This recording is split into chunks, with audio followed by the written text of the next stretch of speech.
आज ये मुद्दा जो राज्य सरकार के द्वारा किसी के भी विपक्ष के माध्यम से भी जो ये कंट्रोवर्सी का विषय बना दिया गया 1932 खतियान के बारे, तो मैं भारतीय जनता पार्टी में राजनीति कर रहे मूलवासियों से मैं आग्रह करना चाहूँगा, उनसे मैं प्रार्थना करना चाहूँगा कि अपने जमीर का आवाज़ को मत कुचलिए, मत तो उसके खिलाफ जाइए। आपका बाल बच्चा भी है, आपका भी भविष्य है। आप किसके लिए किस गुलामी को आपने स्वीकार किया कर रखे हैं।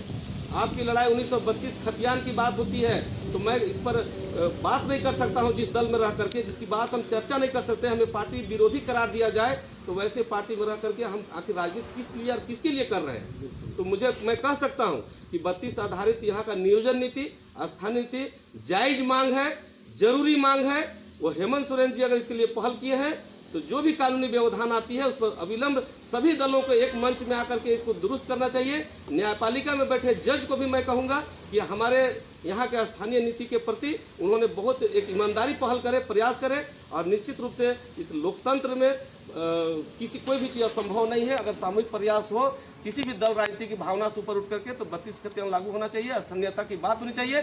27% जो बात होती है ओबीसी मोर्चा का आरक्षण का, ये भी मैंने रघुवर दास जी के समय में कई बार हम लोग ने कहा था, लेकिन इग्नोर किया जाता है, क्योंकि जानते हैं कि बाहरियों की पार्टी है।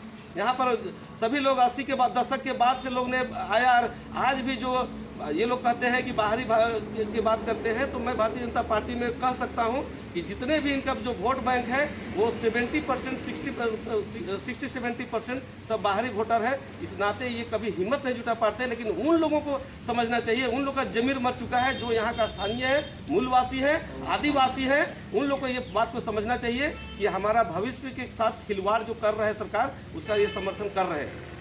आज के जो युवा हैं, चाहे वो कॉलेज स्कूल में अध्ययनरत हैं या कोई राजनीतिक दल से जुड़े हुए हैं, उनको क्या प्रेरणा देना चाहेंगे, उनसे क्या उनको संदेश देना चाहेंगे इस राज्य हित में? क्योंकि राज्य गठन के लिए आप लोगों ने काफ़ी संघर्ष किया है, लेकिन राज्य में क्या जो सपना आप लोगों ने देखा वो अब तक पूरा नहीं हो पाया है।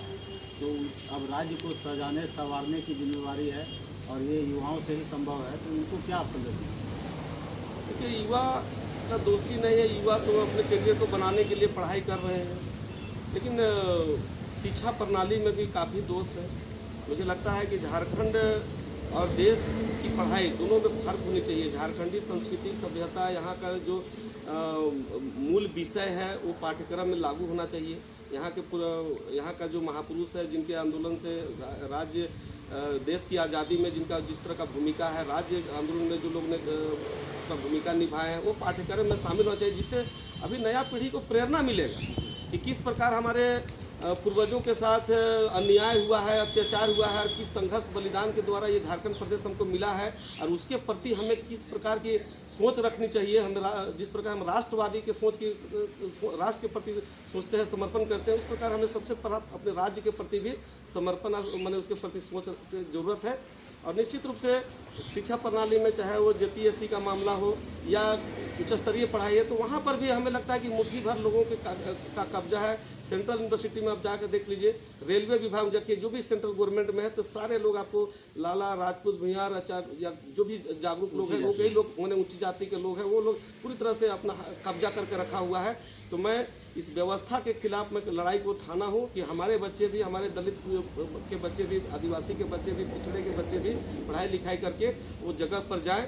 अब इसमें होता क्या है कि मान चलिए कि हमारे बच्चे अगर पाठ्यक्रम में 90% का अंक ले आते हैं, 95% अंक ले आते हैं, और अगर कोई फॉरवर्ड लोग का बच्चे अगर उससे 10 नंबर कम लाते हैं, 80-85 नंबर भी लाते हैं, लेकिन ओरल क्वेश्चन में लोग जब वहाँ पर जाता है तो उसका नंबर को बढ़ा दिया जाता है, और हमारे बच्चे का नंबर कम दिया जाता है। नतीजा है कि जितने भी माने न्यायपालिका है या कार्यपालिका में है, हमारे उन्हीं के बच्चों लोग सिलेक्ट होते हैं। तो ये एक प्रकार का देखा जाए तो छल है, एक प्रकार का धोखा है। और यदि इस दोषपूर्ण प्रणाली में अगर हमारे बच्चे कितना भी मेहनत कर ले, कितना भी पढ़ाई लिखाई कर ले, हमारे बच्चे ना कभी जज बन पाएंगे, ना कभी IAS IPS बन पाएंगे। तो इस विषय पर भी हमारे राजनीति करने वाले, क्योंकि सारे तंत्रों का, चारों तंत्र का अगर मास्टर चाबी कोई है वो है विधायिका। जब तक हमारे लोग विधायिका में सांसद विधायक जो लोकल जीत कर जाते हैं, तो इस तरह के दोषपूर्ण प्रणाली में भी हमें लगता है गंभीरता से विचार करना चाहिए। इसके सुधार करने की दिशा में हमें मुखर होना चाहिए। और यदि अगर स्थितियों में अगर सुधार नहीं हुआ, हम अगर बंधुआ वोटर बन के रहे, हम किसी विचारधारा का गुलाम बनकर राजनीति करते रहे, मुझे नहीं लगता है कि हमारे बच्चे का भविष्य उज्ज्वल हो। इस तरह से हमारे बाप दादा भंगरे किया, गुलामी किया, हमारे बच्चे भी इसी तरह से गुलामी करते रहेंगे। तो दर्शकों, आपने देखा किस तरह से हरिनाथ साहू जी ने बेबाकी से अपनी बातों को रखा। ये हर एक चीज़ मतलब नीचे से लेकर ऊपर तक सारी चीज़ों को इन्होंने बहुत बेबाकी से रखा। इन्होंने बताया कि किस तरह से किसी भी राजनीतिक दल में रहकर लोग मानसिक गुलाम हो जाते हैं, अपनी बात नहीं कह पाते हैं। इन्होंने स्थानीय आदिवासी मूलवासी लोगों से अपील भी किया, चाहे आप किसी भी दल में रहिए, अगर आप अपने लोगों के, अपने समाज के, अपने क्षेत्र के लोगों की बात अगर वहाँ पार्टी स्तर पर, पार्टी के पटल पर नहीं रख पाते हैं तो आपका राजनीति करना बेकार है। और इसी के तहत जो है, जब ये अपनी बातों को वहाँ अच्छे से नहीं रख पा रहे थे, इनकी बात जब नहीं सुनी जा रही थी, तो इन्होंने जो है भाजपा से त्यागपत्र दे दिया है। और ये पिछड़ों के नेता रहे हैं, पिछड़ों के नेता रहेंगे, इनको लेकर के जन जागरण करते रहेंगे।